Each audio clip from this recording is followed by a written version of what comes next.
Iran पर हमले से अब रूस भड़क गया है। सीधे अमेरिका को चेतावनी के साथ नसीहत दे दी है कि ये हमले ठीक बिल्कुल भी नहीं है, इसका अंजाम बुरा होगा। वहीं मिडिल ईस्ट में जंग की आग और भड़कते हुए दिखाई दे रही है। खाड़ी में करीब 20 से ज्यादा युद्धपोत तैनात हो गए हैं, कई फाइटर जेट्स तैनात हैं। साथ ही IRGC ने नेतन्याहू का पीछा करके उन पर हमला करने की बात कह दी है। सबसे पहले आप इस खबर को देखिए। प्रेस टीवी, जो कि ईरान का सबसे प्रमुख अखबार है, उसकी तरफ से लिखा गया है, रूस के लावरोव ईरान के खिलाफ अमेरिकी आक्रामकता ने इस्लामाबाद MOU से खुले कूटनीतिक रास्ते को बंद कर दिया है। जो रूस के मौजूदा विदेश मंत्री हैं सरगेई लावरोव, उनका बयान सामने आया है। ऐसे वक्त पर यह बयान आया है जब ईरान की IRGC फोर्सेस लगातार मिडिल ईस्ट में मौजूद उन देशों पर हमले कर रही है जो कि अमेरिका का साथ दे रहे हैं। करीब 3 से 6 ऐसे देश हैं जो कि अमेरिका का साथ दे रहे हैं, उन सब पर हमले किए जा रहे हैं। बीती रात जो हमले हुए वो बहरीन, कुवैत और जॉर्डन में हुए। यहाँ पर अमेरिका के बेसों पर ताबड़तोड़ कार्रवाई जो ईरान की IRGC उसकी तरफ से की गई। अब इस बीच रूस की तरफ से बयान आता है, चीन की तरफ से भी इसको लेकर बयान आया था, जिसकी खबर हमने आपको बताई थी। चीन के बाद अब रूस की तरफ से बयान आया है और रूस ने साफ तौर से कहा है, रूस के विदेश मंत्री का यह बयान है जिसमें उन्होंने कहा कि ईरान के खिलाफ अमेरिका की नई आक्रामकता तेहरान और वाशिंगटन के बीच इस्लामाबाद में हुए MOU का पूरी तरह से उल्लंघन है और इससे पूरे फारस की खाड़ी क्षेत्र में आम नागरिकों की सुविधाओं को नुकसान पहुंचता है। यानी कि पूरा जो गल्फ का इलाका है, जो पर्शियन गल्फ का इलाका है, वहां पर जो आम लोग रहते हैं उन्हें इस बात से बहुत ज्यादा तकलीफ होती है जब अमेरिका हमले शुरू करता है। और ये हमले अमेरिका ने ही शुरू किए हैं। शुरुआत जब अमेरिका ने की तो फिर MOU जो कि ईरान और अमेरिका के बीच था वो पूरी तरह से ध्वस्त हो गया।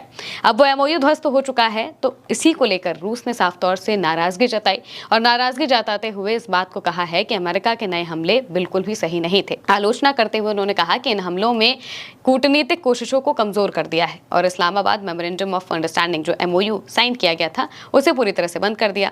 मॉस्को में दरअसल चैड के जो विदेश मंत्री हैं अब्दुल्ला साब्रे फाडोल के साथ एक प्रेस कॉन्फ्रेंस हो रही थी। इसी दौरान सरगेई लावरोव ने कहा कि ईरान पर हालिया हमलों ने समझौते को लागू करने की कोशिशों को नुकसान पहुंचाया है। रूस के नए हमलों के आकलन के बारे में जब उनसे पूछा गया तो इसके जवाब में उन्होंने कहा कि सबसे अहम बात तो यह है कि इससे कोई समाधान नहीं निकलेगा, इससे वो दरवाज़ा बंद हो जाता है जो कि मेमोरेंडम ऑफ अंडरस्टैंडिंग में खुला हुआ था।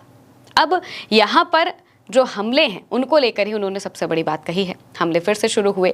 हमले जब शुरू किए गए तो उसके जवाब में उन्होंने बताया है कि तेहरान पर होर्मुज स्ट्रेट से जुड़े समझौतों का उल्लंघन साफ तौर से गलत है। इस तरीके का उल्लंघन किया गया है और ये बात सबके सामने है। अमेरिका ने भले ही कहा था कि भाई हमने कोई उल्लंघन नहीं किया है, ईरान ने उल्लंघन किया, ईरान ने शिप पर हमला किया, लेकिन ईरान ने साफ तौर से कहा था कि भाई MOU में जो लिखा हुआ है, MOU में 5वें नंबर की लाइन ये है कि होर्मुज स्ट्रेट की जो आवाजाही है उसका जो मैनेजमेंट है वो ईरान देखेगा, ओमान के साथ मिलकर वो इसकी नीति बनाएगा और 60 दिनों तक यहाँ पर कोई टोल नहीं लिया जाएगा।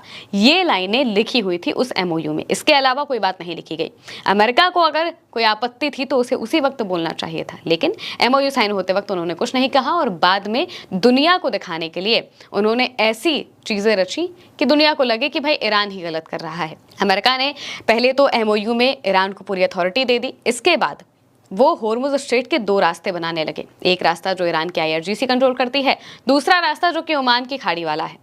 ओमान के कॉरिडोर से होते हुए यहाँ से जहाज़ों को निकालने की कोशिश अमेरिका ने की और उसके लिए उन्होंने अपने युद्धपोतों को खड़ा कर दिया। लेकिन यहाँ से जब जहाज़ निकलने की कोशिश कर रहे थे तो ईरान के IRGC ने इन पर मिसाइलें दाग दी। ईरान का सीधा से कहना यह था कि भाई हमने रास्ता बनाया है आपके लिए, आप हमारे रास्ते से जाइए क्योंकि इस पूरे इलाके का मैनेजमेंट हमारे ऊपर है। अगर मान लीजिए वहाँ पर कोई माइंस होती है, किसी जहाज़ को कुछ हो जाता है तो भी ईरान पर ही इल्ज़ाम आता, तो फिर ईरान ने वार्निंग शॉट्स मारे। अब इसके जवाब में जो अमेरिका है वो खामनेई के जनाजे के बीच में ही हमले शुरू कर देता है ईरान के ऊपर। एक के बाद एक हमले किए जाते हैं, बड़े हमले किए जाते हैं, ऐसे हमले जो कि बीते जब से सीज़फायर हुआ है 8 अप्रैल से, तब से नहीं किए गए थे। इसके बाद भयानक हमले होते हैं। अब इसके जवाब में जब ईरान ने हमले शुरू कर दिए हैं तो फिर अमेरिका वापस से अपनी उस बात पर आ चुका है कि भाई ईरान गलत कर रहा है। इसी पर जो रूस है वो ईरान के साथ है, ईरान को मजबूती दे रहा है और उन्होंने साफ तौर से कहा है कि भाई शुरुआत अमेरिका ने की, अमेरिका की वजह से ही ये जो MOU है ये ध्वस्त हुआ है। अगर अमेरिका ये चीज़ें ना करता तो फिर ईरान की ये कार्रवाइयाँ नहीं होती। प्रेस टीवी के हवाले से ये बात बताई गई है कि ईरान की सेना ने अब कसम खा ली है। ईरान की सेना ने कहा है कि आखिरी जीत तक हम अमेरिकी ठिकानों पर हमले करते रहेंगे। जवाबी हमले ड्रोन और मिसाइलों से होंगे और इसका 7वां दौर ऑलरेडी चलाया जा चुका है। इसके साथ में ही होर्मुज रिपोर्ट के हवाले से एक बहुत बड़ी खबर सामने आई है। यहाँ पर ईरान के IRGC ने बेंजामिन नेतन्याहू को सीधे धमकी दी है और उन्होंने कहा है कि वो रूस की ऑरेस्ट्रिक हाइपरसोनिक मिसाइल जैसे अपने हथियार से उन्हें ढूंढ कर खत्म कर देंगे। यानी कि जिस तरीके की रूस की ऑरेस्ट्रिक मिसाइल है, उसी मिसाइल के जरिए की एक मिसाइल, उसी मिसाइल की तर्ज पर ही ईरान ने अपनी एक मिसाइल बनाई है जिसे वो नेतन्याहू को निशाने पर लेगा। IRGC के एक सीनियर जनरल ने चेतावनी दी कि अगर ज़रूरत पड़ी तो हम अपने मिलिट्री ऑपरेशन बढ़ाएंगे और ऐसे हथियार से आपको खत्म कर देंगे जो पहले कभी नहीं देखा गया। ईरानी मीडिया के मुताबिक डिमोना का नॉमिनेशन नहीं बचेगा, नामो निशान नहीं बचेगा, ये साफ तौर से उन्होंने कहा। ये धमकी तब आई जब बेंजामिन नेतन्याहू ने इजराइल के डिमोना न्यूक्लियर प्लांट का दौरा किया और ईरान के नेताओं को चेतावनी दी।